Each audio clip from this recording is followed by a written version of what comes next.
ما په اعمالو کې کمزوري ده خدای پاکه زه تا نه بخښنه غواړم خدای ما اعمال درست کړي خدای ما کمزوریانې ختمې کړي د بدن ته معافي وغوښته الله ولی فرمایي زه به چې کور له لاړم یا به په لانجه او په جګړه د بچو د ښځې نه راووتم ولا به چې کور ته واپس لاړم ښځه او بچي مې به دروازه کې ناست وو چې زه به حیران پاتې شوم دا ولې راته ناست وبه یارېدم ټول به رامنډه کړه خپو ته به راټیټ شول ویې چې بابا مونږه معاف کړه ښځې به راته ویې چې خاونده مونږه معاف کړه زه په دې نتیجه باندې پوه شوم چې ما د خپلې غلطۍ معافي د الله نه وغوښته الله پاک زما کور آباد زما په کور کې خلک معافیه ته تیار شول علما لیکي چې کله د عوام الناسو څوک دي څوک بل څوک نه دي مونږ او ستاسو یو که نه دا نه چې کوی بل چا ته مونږ اشاره کوو عوام الناس اول انسان د ځان نه د عامي اطلاق د ځان نه کېږي انسان د ځان اصلاح به کوي بیا به معاملات درست کېږي حکمرانان هم خدای پاک راولي دارنګې حالات واقعات د روزګار د کاروبار د مهنګایۍ هم الله پاک درست راولي قرآن کریم اٹکله فیصله ده ان الله لیس بالظلام للعبید خدای پاک ذره برابر په خپلو بندګانو باندې ظلم نه کوي که څه کېږي دا انسان د خپلو اعمالو په نتیجه کې ورسره ملاویږي که هغه مهنګایي ده او که هغه د حکمرانانو دا تګ راتګ دی حاضرینو حضرت علی شیر خدا رضی اللہ تعالی عنہ تا یو حضرت عرض کئی صاحب گزارش داده چې د ابو بکر صدیق رضی اللہ تعالی عنہ او د حضرت عمر فاروق رضی اللہ تعالی عنہ دور کې فتنې نه وي او بیا د عثمان غنی رضی اللہ تعالی عنہ او د ستاسو په دور کې د فتنې لږې زیاتې شوي دي چې د دې څه وجه کېدی شي حضرت علی شیر خدا رضی اللہ تعالی عنہ ورته ارشاد فرمایلو چې د حضرات شیخینو د حضرت سیدنا ابو بکر صدیق او حضرت سیدنا عمر فاروق رضی اللہ تعالی عنہ په دور کې فتنې ځکه نه وي چې هغه حکمرانانو او مونږ یې رعایه وو حضرت علی رضی اللہ تعالی عنہ ورته ځان ښایي چې مونږ یې رعایه وو نو هغه حکمرانانو په دور کې ځکه فتنې نه وي نو مونږ خو اوس حکمرانان مونږ یو خو رعایه خو تاسو یې که نه فتنه خو د چا د وجې نه ده راغلی فتنې چې برپا کېږي خو د ماتحتو خلکو نه برپا کېږي هغې په دور کې حضرت علی شیر خدا رضی اللہ تعالی عنہ رعایه خپله د عدل انصاف والو حکمرانان هم د عدل انصاف والو او چې کله بیا د وروستو دورانو او په هغې کې کمی بیشۍ شروع شو خوارج پکې رالل فتنهګر پکې رالل عوام الناسو عدل و انصاف چې کومې دروازې وې ماتې کړې هر څه مات را مات شول نو لازمه خبره ده چې فتنې بیا رالې غرض مده حاضرینو حکمرانان په خپل ځای باندې غلط صحیح خو لیکن سو پورې رعایا په خپله باندې د خپلې زندګۍ ښکلې فیصله ونه کړي حکمرانان کله هم ښکلې فیصله نشي کولی حکمرانان به هله بهترین راځي هله به زمونږ ستاسو موافق راځي چې کله مونږ په عوام الناس او رعایا په خپله باندې د دین پاسداري وکړو د الله او د الله د رسول اطاعت وکړو هله به زمونږ حکمرانان هم نافظ کېږي هغه شان دی لکه څنګه زمونږ اعمال دي حضور نبی پاک مبارک څه فرمایي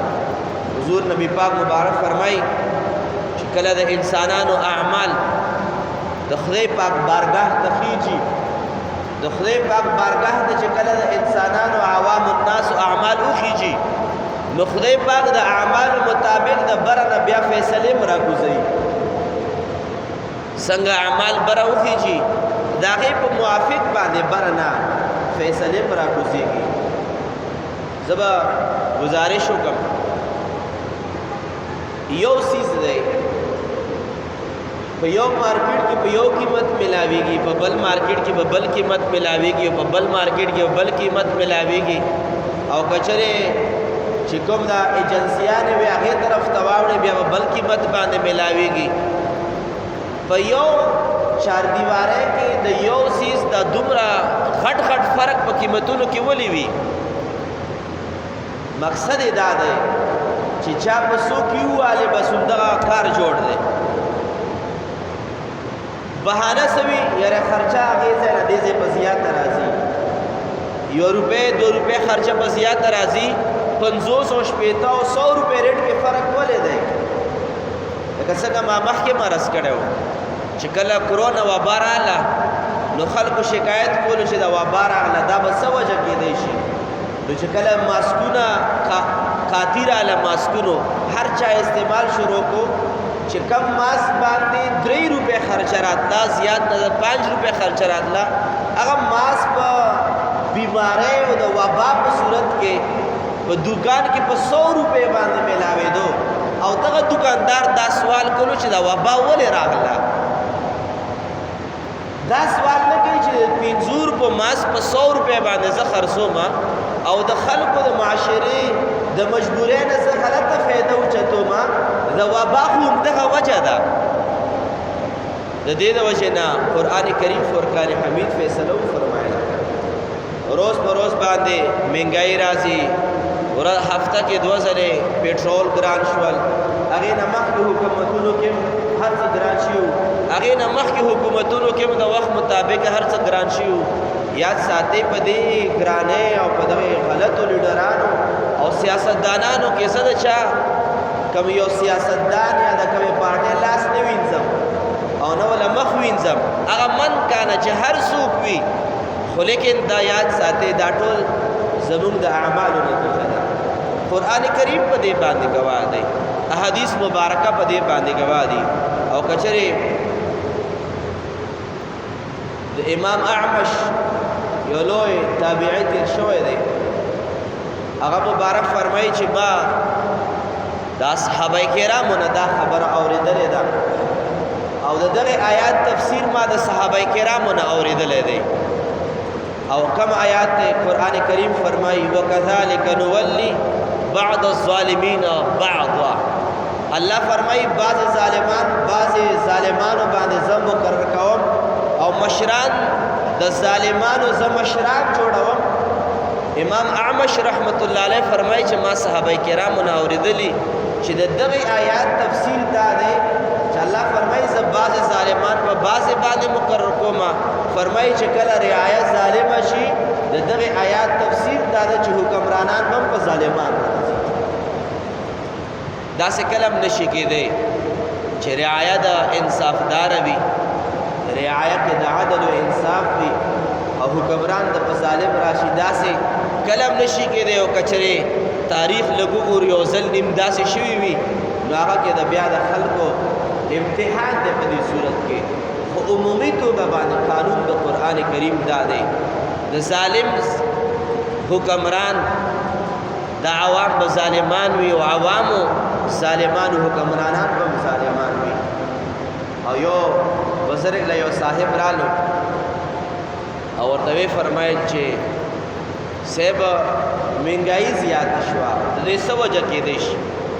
هغه مبارک ولا ډېر ټیک نګري جواب ورکړو او دا جواب شاید چې موږ په ژوند کې په ذهن کې همیشه د پاره کینی ورته وی فرمایي چې مهنګای زکه زیاته شوه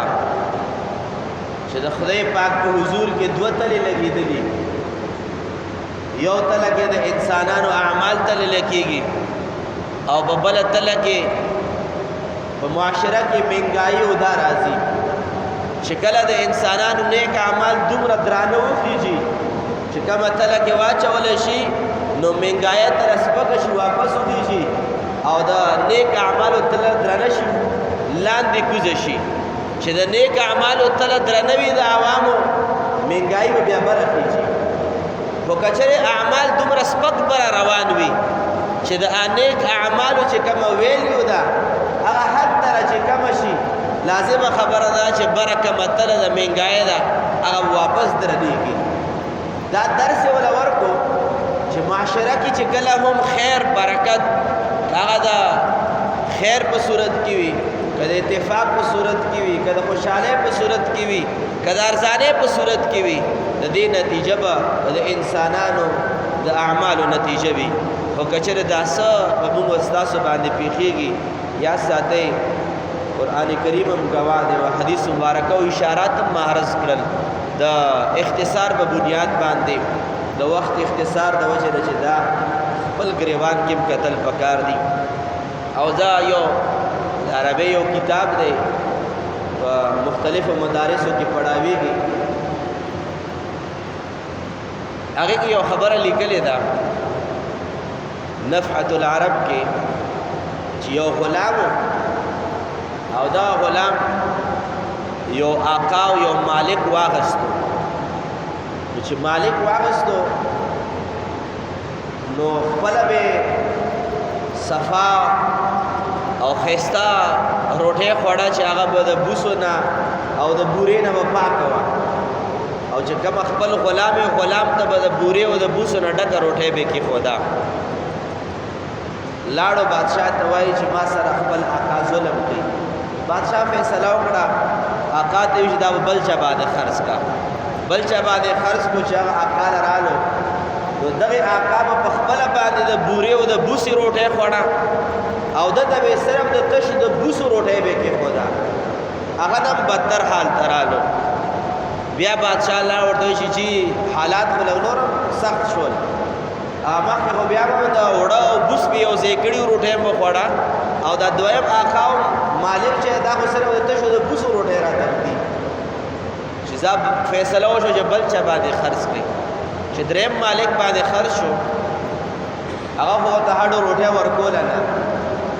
او کچره دا د ژوندۍ پاتې کېدو لپاره به څور ته ورکول نو مشقت داو چې ورځ به پټول ورځ کار وکړو او شپې ورته دا وی چې تبه ماته په اثر باندې ډیوه کې دي او بداسه بناس او ډیوه به ستاسو سر د پاسه وي چې په کور کې رڼا وي چې کله دا حال وکړو چې د روټېشتا نه خراجتا د ورځې کارونه او پښپې سر پټول شپه باندې په سر باندې دیونی ولي وي دا ډېر بد حال دی ملګری ورته وی چې بیا بادشاہ لاړ شه غلام ورته وای چې بادشاہ له څه رسم چې په سلورم مالک باندې خرڅ کم پته نه چې سلورم مالک برا سره څه کوي چې دا څه وجه کې دی چې غلام د بل ملګری وای ورته وای چې وجه صرف او صرف امدادا چې زما په اعمالو کې کمزوري ده مخکې لګ د ما اعمال خونو لګ د خم مالک سره اعمال منور رابط شول هغه نه بدتر مالک لرالم او چې دا نور اعمال مو ور بدتر شنو داس مالک لرالم چې هغه د هغه مخ کې نه به حد درجه په شدت او په تکالیف سره زما خامخ کړه ویل چې دا ما د ټولو د اعمال وجه ده یا ساتي چې کوم حالات د حکمرانانو په صورت کې په مونږ باندې بدليږي او کچره مونږ باندې د مهنګای په صورت کې څه بدليږي دا صرف او صرف علما لیکي چې دا د اعمال وجه ده او کچره د مشکات شریف مبارک او د حدیث مبارک باندې خپل خبرو ته د اختتام صورت ورکور کوشش وکم نو حضور نبی پاک صلی الله علیه و علی آله وسلم مبارکنا حضرت سیدنا ابو درداء رضی اللہ تعالی عنہ روایت کی حضور نبی پاک مبارک ارشاد فرمائی ان العباد اذا اطاعوني حولت قلوب ملوكهم عليهم برحمت والرأفت حضور نبی پاک فرمائی چې کلا نبی پاک فرمائی چې د انسانانو د عوام الناس کلا اطاعت الله او د الله رسول شروع کړو نبی پاک فرمائی چې الله پاک فرمائی زبر بادشاہانو زړونه د عوام الناس د پاره نرم کم بادشاہان په خپل عوام باندې رحمت او شفقت په پکې خو کله چې کله عوام الناس نبی پاک فرمایي چې الله پاک فرمایي زما اطاعت شروع کی او بیا نبی پاک فرمایي وان العباد اذا عصوني حولت قلوبهم بالسخطه والنقمه نبی پاک فرمایي چې کله بندگان او عوام الناس د الله او د الله د رسول نه فرمانی شروع کی خدای پاک فرمایي زما د بندگانو زړونه په خپل عوام باندې سخت کم شدت به وسره کوي او دین لوی شدت چرته دی چې دا کومه مهنګایي د موږ استاسو په نظر باندې راځي، کم حالات واقعات د موږ استاسو په نظر باندې راځي، دینه لوی شدت د حکمرانانو د زړه د سختۍ چرته دی، خو لیکن دا ولې راځي؟ حضور نبی پاک فرمایي چې دغه ذمہ دار د حکمرانانو دغه ظلم او د شدت او مهنګایي ذمہ دار دا په خپل باندې عوام الناس دي چې د الله او د الله د رسول د احکاماتو پیروي نشته، الله پاک او د رسول پاک د تعلیماتو نه د انسانانو دوری ده. خو نبی پاک مبارک دغه حدیث د مشکات شریف کې یو علاج خود دی، او دا زما د ټول خطاب چې دا یو علاج تاسو ځان سره نوٹ کو او دا مو شروع کو خلکو ته مو ویل ان شاء الله العزیز هغه ورځ بلری نوي چې مهنګایي بم کمیږي بفضله تعالی، نیک حکمرانان بم راځي بفضله تعالی. خو کله چې کله ملک داسې زرالو او د حضور نبی پاک مبارک تعلیمات 100 کې 120% د ګارانټي والا دي، هغه کې خو شک او شبهه نشته چې کله حضور نبی پاک په تعلیمات عمل وشي نتیجتاً په دا 100% نتیجه ورکړي. حضور نبی پاک مبارک د مهنګایي او د حالاتو د واقعاتو کنټرول کېدو لپاره حضور نبی پاک مبارک ارشاد فرمایي چې فلا تستشغلوا بالدعاء على ملوکهم على الملوک. نبی پاک مبارک فرمایي چې عوام الناسو تاسو بادشاہانو ته بد ردې مه وایئ، ازار ورته مه کوئ، بددعا ورته مه کوئ. د هغې د بددعا په ځای باندې نبي پاک فرمایي ولکن اشغلوا انفسکم بالذکر والتضرع. نبي پاک فرمایي چې د هغوی د ازارونو په ځای باندې ځان ته د خیر دعا وکړئ، هغوی د په بدو یادولو باندې تاسو خپل عاجزي اختیار کړئ. او نبی پاک مبارک فرمایي د الله په یاد کې مشغول شئ، هغه خالق یاد کړئ چې کوم د بادشاہانو بادشاہ دی، هغه خالق یاد کړئ چې معاشره کې سکون د هغه طرف نه دی، معاشره کې ښکلا د هغه طرف نه ده، ارزاني د هغه طرف نه ده، هر یو خیر او برکت د هغه طرف نه دی. د هغې ذات یاد او ذکر شروع کړئ، حالات او واقعاتو کې به تبدیلي راشي. نو یاد ساتئ که چېرې موږ د خدای پاک په یاد کې مشغوله شو، ګراني به خپله او یوټرن واخلي، حکمرانان به یا دا نیکان شي یا به خدای پاک نور نیکان راولي، او موږ ستاسو لا په دې ورځو په شپو کې شغل به ذکر الله پکار دی، د خدای پاک په یاد کې ځان دپاره په دعا کې. خو که چېرې مونږه د زیات غیبت، یو پارټي د بل پارټي غیبت، بله پارټي د بل غیبت، او یو د یو پسې سپکې سپورې او بل د بل پسې سپکې سپورې، او موږ نه د خدای پاک یاد پاتې شي، ذات ته او بل ته موږ نه دعا پاتې شي، یاد ساتئ حالات به بدتر کېږي بهتر کېږي به نه. خو چې کله د عوام الناسو اعمال او ژبې د الله په یاد کې مصروفه شي، هغې نه بعد به زموږ ستاسو په حالاتو باندې رب ذوالجلال خالق کائنات رحم فرمایي. چونکې دا حالات واقعات صدا سے موږ ته په نظر باندې راتلل، نو حضور نبی پاک مبارک په دغې فرمان علی شان باندې به خپلې خبرې اختتام ته ورسوم. حضور نبی پاک فرمایي کله چې معاشره کې درې څیزونه رالل، نو په ځمکه باندې اوسېدل دا د قبر د تلو نه بهتر دي. که دا درې شیونه د معاشرې نه اوچت شول، نو بیا په ځمکه باندې د اوسېدو نه بهتر دا ده چې انسان قبر ته لاړ شي. حضور نبی پاک فرمایي چې کله معاشره کې حکمرانان نیکان رالل، مالدارو سخاوت شروع کړو، او دارنګې کم کار کېږي په مشوره باندې کېږي، نبی پاک فرمایي بیا د قبر د تلو نه په ځمکه باندې اوسېدل بهتر دي. او نبی پاک فرمایي چې کله حکمرانان بد رالل، کله په خپلو کارونو کې مشوره ختمه شوه، سړي د خپلو ښځو خبره شروع کړي، او مالداره خلکو کې بخل رالو، سخاوت ختم شو، نبی پاک فرمایي چې بیا په ځمکه باندې اوسېدو نه بهتره دا ده چې دا انسانانو مسلمانان د قبرونو ته لاړ شي. چېرې مونږ حال وګورو، په دغې حال کې مونږ همدغه د حضور نبی پاک مبارک په دغې سنت باندې په دغې فرمان علی شان باندې مونږ عمل کولی شو. چېرې مونږ خبرونه ګورو، حالات واقعاتو جایزه اخلو، او مونږ زړه ته دوک رسېږي په مهنګایۍ په مختلفو څیزونو باندې، داغه علاج حضور نبی پاک مبارک دا خدای چې تاسو شغل اپناو کې تاسو مصروف شوي د خالق او د مالک په یاد کې د رب ذوالجلال په ذکر کې مصروف شي او ورسره د بل د آزار او د بل د حسد او د بل د غیبت په ځای باندې ځان ته او بل ته د خیر دعا شروع کړئ معاشره به رب ذوالجلال دستاسو لپاره بدله کی ځکه چې خالق هم رب العالمین دی زمون مالک هم رب العالمین دی د کل کائنات خالق او مالک او دغه تمام نظام بدلون کې چلون کې د رب العالمین دی چې کله بندگان د رب العالمین یاد شروع کی ضروری خبره دا ده چې معاشره کې به خیر او برکت راځي دا درې خبرې ما د اصلاح په نیت باندې وکړي الله کریم خالق کائنات رب ذوالجلال د اول مالا یا ټول السامعين الله او ټول اوریدونکو له دې باندې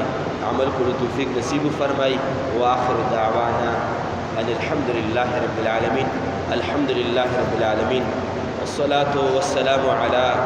أشرف الأنبياء والمرسلين وعلى آله وأصحابه وذرياته وأهل بيته أجمعين رب کریم مونږ په حال باندې رحم فرمایي رب کریم مونږ اقرار کوو چې مونږ ډېر ګناهګاران رب کریم مونږ بخنه نصیب فرمایي رب کریم مونږ دستا او دستا رسول باغیان یو مونږ عبادتنا مخ ګرځولې مونږ د ذکر اسکار د عبادتنا معاملات د خیر نه مونږ مخ ګرځولې رب کریم مونږ ته بخنه نصیب کې مونږ ته معافي نصیب کې زموږ په حال باندې رحم فرمایي رب کریم څومره نږدې او لرو خلکو دعاګانو التجا کړي رب کریم څو بیماران دي صحت ولور کې څو قرضداران دي قرضونو نه اخلاص کې څو به اتفاق دي اتفاق او اتحاد نصیب کې څومره زموږ مشران وفات شوي دي الله کریم دې بخنه نصیب کې الله کریم دې درجات عالیه نصیب کې او په حاضر جمع کې چا څه قسمه جائز مراد دې پزړه کې الله کریم دا ټول جائز مرادونه پرو فرمای او بالخصوص دعاو کې ملک پاکستان ته دغه حالات او واقعات ته الله کریم د ملک پاکستان تر قیامت پورې د دنیا په نقشه باندې قائم او دائم او ودان وساتي الله کریم د موږ استادو حکمرانان نکمل کړي کی الله کریم د موږ استادو عوام د دین تابعدار کړي کی الله کریم دغه منګای ته د خیر او د خوشاله بس ور نصیب فرمای الله کریم د موږ په حال باندې رحم فرمای وصلی الله تعالی على خير خلقه سيدنا محمد وآله وأصحابه أجمعين برحمتك يا أرحم الراحمين.